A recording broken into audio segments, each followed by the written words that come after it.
something that I've really had to learn as an artist is, you want to, I think the narcissist in us wants to take credit for, like, look what I did, look what I did. Age as an artist, we create something, we show our mom, we show our dad, we show our friends, and we get credit for doing this thing. If you look at the studio model of people that work for, in the movie industry, people that work at Disney and Pixar, people that work in the game industry, rarely is the end product one person's vision. I mean, it never is, right? True. It's always a collaboration. And so if you can get to a point where you're confident enough in your own creations, and knowing that your art is going to be better if you share it, and if you get input from other people and give them credit. I really feel that's a big part of it too.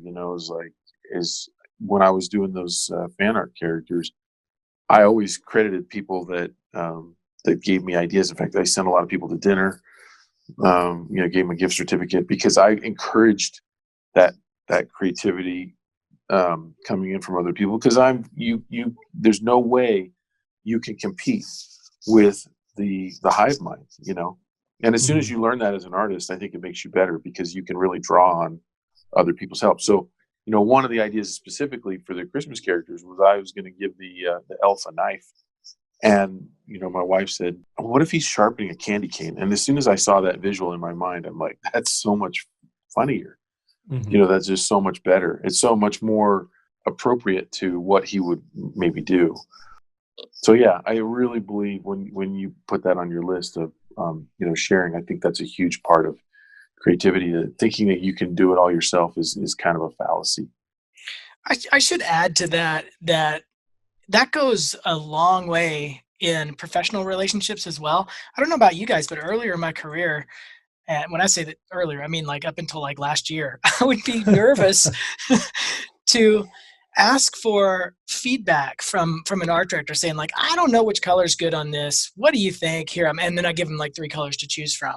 You know what I mean? I would always think that I'm the illustrator, and I don't want them to think I can't do it or something. You know what I mean? But I started asking for feedback, like, hey, which storytelling pose is better for this scene? What do you guys think? And I just send them a bunch of stuff, just go back and forth and just say, hey, knock yourself out.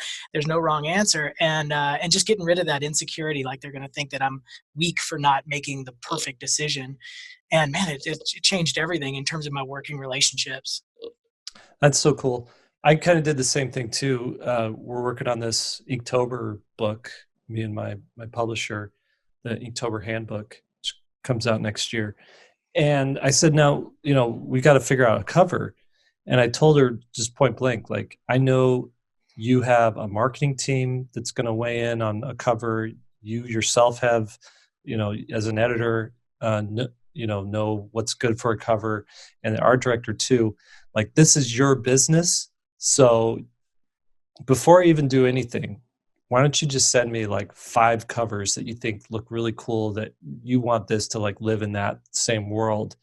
And that was sort of me, like, in the past I would have been like, oh, cover, I know exactly what I want this book to look like. Right. It has to look like this. But I also know now too, like, people do judge books by their cover. And usually what I want isn't necessarily what sells a book. For example, like Littlebot and Sparrow, I said, like, what do you want to do for the cover? And I said, I want to do a blueprint of the robot as as like a mechanical drawing, a cutaway showing his inside. And they're like, okay, that's great. How about that's under the slipcover where no one can see it? Okay. Right. And so the marketing team actually picked what would be on the slipcover, and it's something much more approachable for people. But if you pull it off, then you can see what I created, which is this cool like blueprint cutaway thing. Yeah. So yeah, I agree. That's a good way to look at it. Is people have ideas, throw it out there. People are usually pretty honored when you do take their advice, especially if they've been asked.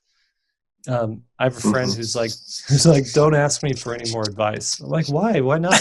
Like, you never do what I say, ever. I'm like, well, I still want to hear what you have to say. He's like, Your "You're just dumb looking for-" idea. I still want to hear you. Yeah, Right. that's awesome. What I realized is I just needed validation from him. Not necessarily. Just give me a pat on the back. Yeah.